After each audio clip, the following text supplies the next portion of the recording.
ये जो एक राजा की है और उसे पैदा होते ही भेड़िए के मुंह में फेंक दिया जाता है। मूवी की शुरुआत में हमें सिमियंस वानरों को दिखाया जाता है जो बंदर के प्रजाति के होते हैं। आप उन्हें हमारे पूर्वज भी कह सकते हैं। सभी वानर अपने राजा के पुत्र के होने के खुशी में पुस्तनी पेड़ के नीचे इकट्ठा होते हैं। बंदरों का राजा, जिसका नाम सिमोन है, एक बड़े पेड़ के अंदर प्रशासन करता है। ये है ओलादमीर, जो राजा के करीब रहता है और राजा के साथ कोई भी बड़ी बात सुलझाने में मदद करता है। आज बंदरों की रानी 2 बच्चों को जन्म देती है। पहला बंदर बहुत छोटा और कमजोर होता है, लेकिन दूसरा बंदर उससे थोड़ा बड़ा और मजबूत होता है। और कमजोर बंदर दुनिया में पहले आया था, इसलिए वो सिंहासन का पहला उत्तराधिकारी है। और तभी एक बंदर चुड़ैल आती है। वो राजा को छोटे बंदर से छुटकारा दिलाने की सलाह देती है, क्योंकि अब वो एक अपशगुन है, और कहती है कि ये प्रकृति की गलती है और वानर उसे राजकुमार के रूप में कभी स्वीकार नहीं करेंगे। और रानी के होश में आने से पहले राजा अपने कमजोर बच्चे को दूर करने के लिए ओलादमीर को सौंप देता है। और जब रानी को होश आता है तो अपने बच्चे को पूछती है और राजा से वचन लेने को कहती है कि वो उनका अच्छे से देखभाल करेगा। और रानी की मृत्यु हो जाती है। राजा वानिया को राजकुमार घोषित करता है, जो मजबूत और स्वस्थ है। और राजा का सेवक कमजोर बच्चे को भेड़िए के मुंह में फेंकने के लिए ऊपर जाता है और बच्चे को फेंक कर चला जाता है, लेकिन वो बच्चा एक बेल पर अटक जाता है, जिससे वो भेड़िए के मुंह में नहीं जाता, लेकिन भेड़िया उसके हाथ में काट लेता है। ये देख के एक दूसरा बंदर उस बच्चे को भेड़िए से बचा लेता है, लेकिन वो बच्चा एक वानर की तरह नहीं चल पाता, क्योंकि उसके हाथ को भेड़िए ने काट लिया था और आप उसे लूला भी कह सकते हैं। इसलिए एक दूसरा बंदर इयान उसकी मदद करता है, एक माँ बाप और एक दोस्त की तरह। समय बीतता है और वो बंदर अब बड़ा हो चुका है, जिसका नाम है एडवर्ड, लेकिन वो अभी भी इयान की पीठ पर सवारी करता है, क्योंकि अभी भी उसका एक हाथ काम नहीं करता और वो दोनों ऐसे रहते हैं जैसे एक दोस्त हो। इयान को बोलने में थोड़ी समस्या है, इसलिए वो ठीक से बात नहीं कर सकता। एडवर्ड देखता है कि एक चूहा उसका खाना चुरा रहा है। वो उसे पकड़ने के लिए उसके पीछे भागता है, लेकिन एक हाथ से उसे पकड़ नहीं पाता। फिर वो पेड़ के रस का इस्तेमाल करके एक जाल बनाता है, जिससे वो चूहे को पकड़ सके। और तभी उन्हें एक आवाज सुनाई देती है। आवाज से उन्हें पता लगता है कि खेल की शुरुआत हो चुकी है। इस खेल में एक नारियल के फल को बॉल बनाकर बड़े जानवर की खोपड़ी में डालते हैं। जिसका बॉल उस खोपड़ी में गया, वो खेल का विजेता होता है। इयान जाने से मना करता है, क्योंकि इन दोनों वानरों के अन्य वानरों द्वारा भेदभाव किया जाता है। एडवर्ड किसी भी तरफ इयान को मना लेता है और दोनों खेल देखने चले जाते हैं। वानिया, जो राजा का बेटा है, वो इस खेल का पहला विजेता है, जिससे सभी वानर उसकी तारीफ करते हैं। अब खेल का दूसरा पड़ाव शुरू होता है। खेल के बीच में बॉल देखकर इयान से रहा नहीं जाता और बॉल को एक छलांग में पकड़ लेता है और नीचे गिरता है, लेकिन वो बॉल एक छेद में चला जाता है, जहां से उस बॉल को निकालना असंभव था। सभी वानर इयान को पीटने लगते हैं और एडवर्ड उस बॉल को निकालने के लिए एक लंबी लकड़ी और पेड़ के चिपचिपे रस का इस्तेमाल करता है और बॉल को बाहर निकाल लेता है। सभी वानर उसके चारों तरफ इकट्ठा हो जाते हैं और पूछते हैं उसने ये जादू कैसे किया। और तभी वानिया आ जाता है और एडवर्ड से बॉल लेकर ऊपर फेंकता है, लेकिन उस चिपचिपे रस से बॉल उसके हाथ में चिपक जाता है।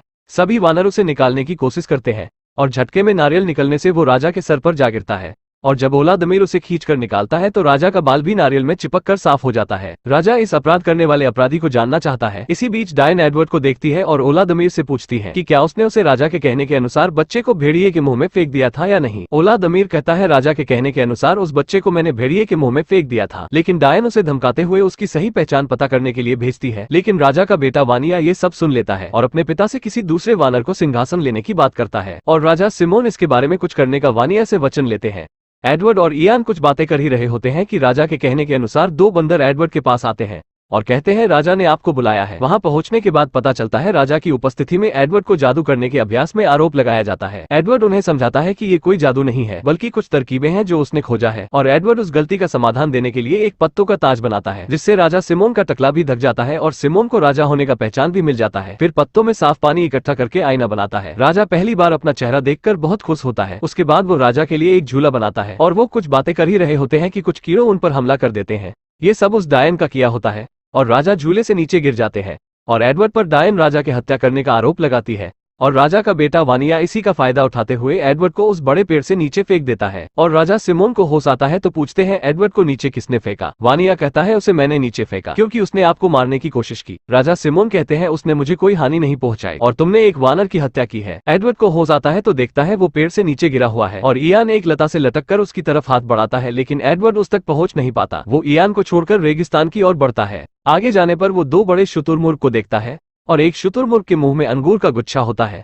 एडवर्ड उसे पकड़ने के लिए 2 पैरों पर खड़े होने की कोशिश करता है और इस तरह वो 2 पैरों पर खड़ा होना सीख जाता है। और तभी वहां भेड़ियों का एक झुंड उनके पास दौड़ते हुए दिखाई देता है और इन तीनों को भी भागना पड़ता है। पहली बार एडवर्ड भागता है, वो भी उल्टा, लेकिन शुतुरमुर्ग को सीधा भागता देख वो भी सीधा भागने लगता है। एडवर्ड ये देखकर काफी खुश होता है कि अब वो तेजी से आगे बढ़ सकता है। अब उसका एक हाथ उसके लिए बाधा नहीं बनेगा और बाकी बंदर उसे 2 पैरों पर दौड़ता देख काफी उत्साहित होते हैं और वो तीनों गेंदों के झुंड से होकर आगे निकल जाते हैं। गैंडे देखते हैं कि उनकी तरफ भेड़ियों का झुंड बढ़ रहा है, वो भी वहां से भागने लगते हैं। लेकिन अब एडवर्ड के पीछे भेड़िए और भारी भरकम गैंडे पड़ चुके हैं।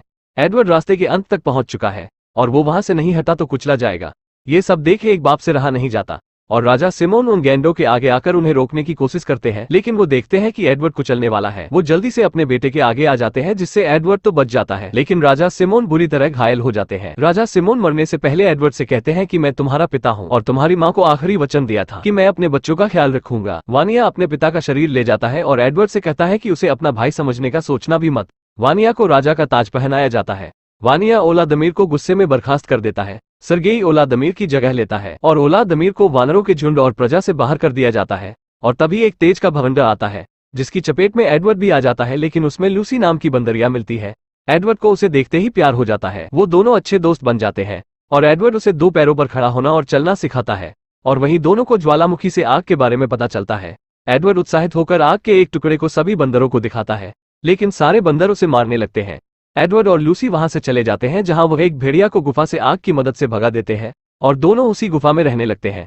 सभी बंदर लूसी और एडवर्ड को शिकार करते हुए देखते हैं। अब तो एडवर्ड भेड़िए को नियंत्रण करना सीख भी लिया है। सभी वानर उस पुश्तैनी पेड़ को और अपने राजा वानिया को छोड़ देते हैं, क्योंकि वह और अधिक भूखे नहीं रह सकते। डायन वानरों को डराने के लिए पेड़ की आत्मा को बुलाती है। तभी एक बंदर पेड़ से आने वाली आवाज का पता लगाने के लिए आवाज का पीछा करता है और उसे पता चलता है कि पेड़ की कोई आत्मा नहीं, और उसे पता चलता है कि यह सब डायन का किया धरा है। डायन उसे मारने के लिए दौड़ाती है, लेकिन सभी वानरों को पता चल गया है बंदरिया डायन का सब कुछ किया धरा है। वो वानरों को मारना चाहती है। सभी उस पेड़ को छोड़कर एडवर्ड के पास गुफा में रहने के लिए चले जाते हैं, लेकिन लूसी सभी वानर को अंदर नहीं आने देती है, क्योंकि वो लोग एडवर्ड के साथ बुरा ही किए थे। लेकिन सभी बंदर एडवर्ड और लूसी से कहते हैं कि वह खाना खाकर चले जाएंगे, लेकिन वह नहीं जाते और सारी रात गुफा में मनोरंजन करते हैं। वो लोग भी एडवर्ड और लूसी के साथ रहने लगते हैं और एक अपना गांव बनाते हैं। और लूसी एडवर्ड अब शादीशुदा है। कुछ दिन बाद उनका एक बच्चा भी होने वाला था। एडवर्ड कहता है अगर हमारा पुत्र हुआ तो उसका नाम इयान होगा। और सारे वानर पुस्तनी पेड़ को छोड़कर चले गए। इसी का बदला लेने के लिए डायन एक साजिश रच रही है। लूसी घर पर आराम करती है और एडवर्ड निर्माण कार्य में गाँव वालों के कामों में काफी मदद करता है।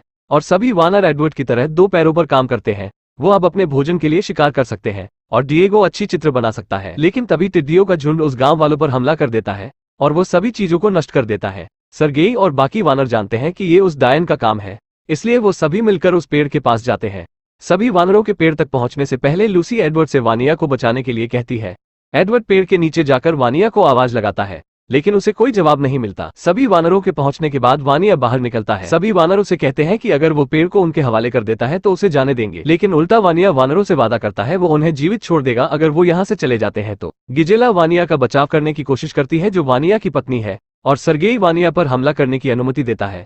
और वानिया गुस्से में वानरों को मारने लगता है, लेकिन वानरों की संख्या ज्यादा होने की वजह से उनके आगे टिक नहीं पाता। पेड़ में आग लगा दिया जाता है, लेकिन एडवर्ड पेड़ के नष्ट होने से पहले गिजिला को उस पेड़ से बचा लेता है। लेकिन इस बीच एक जलते हुए पेड़ की शाखा से खुद दब जाता है। वो वानिया को मदद के लिए बुलाता है। वानिया उसे अपने पीठ पर रखकर वहां से एडवर्ड को लेकर भाग जाता है, जिससे एडवर्ड की जान बच जाती है और वो डायन उसी पेड़ में जलकर मर जाती है। लेकिन अब पुश्तैनी विशाल पेड़ जलकर राख हो चुका है और वानरों के लिए यहाँ कुछ नहीं बचा। वानिया और एडवर्ड नाराजगी को दूर करते हैं और सभी वानरों के सामने अपने भाई को स्वीकार करते हैं। सर्गेई वानरों में दहशत पैदा करता है कि अब रहने की कोई जगह नहीं, हम सब भूख से मरेंगे। लेकिन एडवर्ड सभी वानरों को एकत्रित करता है और बताता है हमारे जीने की एक और आशा है। उन पहाड़ों के पीछे वो पक्षियों का पीछा करते हैं और वहाँ उन्हें पानी, पहाड़ों और हरे भरे जंगल मिलते हैं और वो एक नई जगह की खोज करते हैं जहाँ एडवर्ड का मित्र इयान भी था। और यहीं पर ये मूवी खत्म हो जाती है। इस मूवी से हमें यही सीख मिलती है कि कभी खुद को या किसी को कमजोर नहीं समझना चाहिए। वैसे अगर आपको ये वीडियो ठीक लगा हो तो एक लाइक कर देना, अगर ठीक ना लगे तो कमेंट में बता देना।